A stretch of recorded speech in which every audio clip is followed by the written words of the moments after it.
Avec l'arrivée du métro et de deux gares, évidemment, des opportunités se créent pour que nous puissions répondre à deux enjeux majeurs pour nous. C'est à la fois le développement économique. L'Est parisien est dépourvu, par rapport à l'Est parisien, le nombre d'entreprises, d'emplois est insuffisant.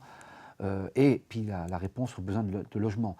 Donc l'arrivée des deux gares et du métro nous permet évidemment de stabiliser, de renforcer cette demande forte des habitants qui est le développement économique, l'emploi et le logement.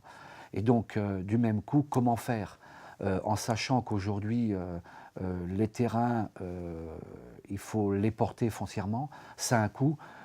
Et donc plutôt que de laisser le marché se réguler, si je puis dire, c'est pas tout à fait le mot, mais par les promoteurs, nous avons besoin, nous, pour maîtriser ce développement et que les réponses soient bien celles des habitants, on a besoin de maîtriser le foncier. Et pour ce faire, on a besoin d'un outil qui permette de pouvoir le porter pendant plusieurs années.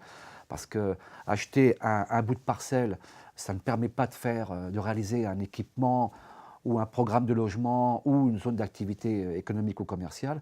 Et donc pour ce faire, il faut des fois plusieurs années pour pouvoir avoir l'emprise suffisante pour pouvoir opérer une opération. Et aujourd'hui, depuis plusieurs années maintenant, nous travaillons avec le SAF 94 qui évidemment nous permet de pouvoir aller à terme d'un projet de requalification ou de création. Et c'est vrai que cet outil nous est absolument indispensable pour maîtriser le foncier, parce que la question numéro un, c'est évidemment le prix du foncier.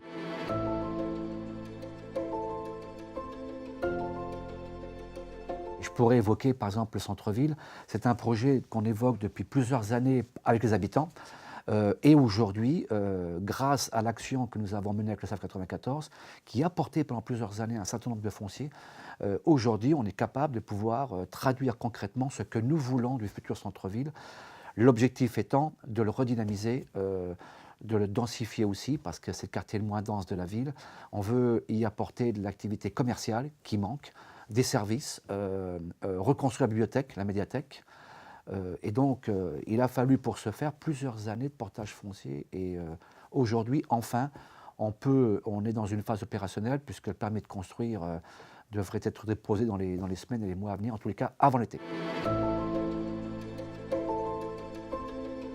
Toutes les villes qui adhèrent au SAF 94 sont partie prenante de l'activité même du SAF 94, soit en participant au bureau du syndicat, soit en participant au comité syndical. Et pour moi, et moi personnellement, participant depuis quelques années maintenant, depuis 2014, au bureau du SAF 94, je m'aperçois que le SAF 94 intervient dans toutes les villes du département, d'ailleurs, quelles que soient les philosophies, les projets politiques des élus, des maires concernés.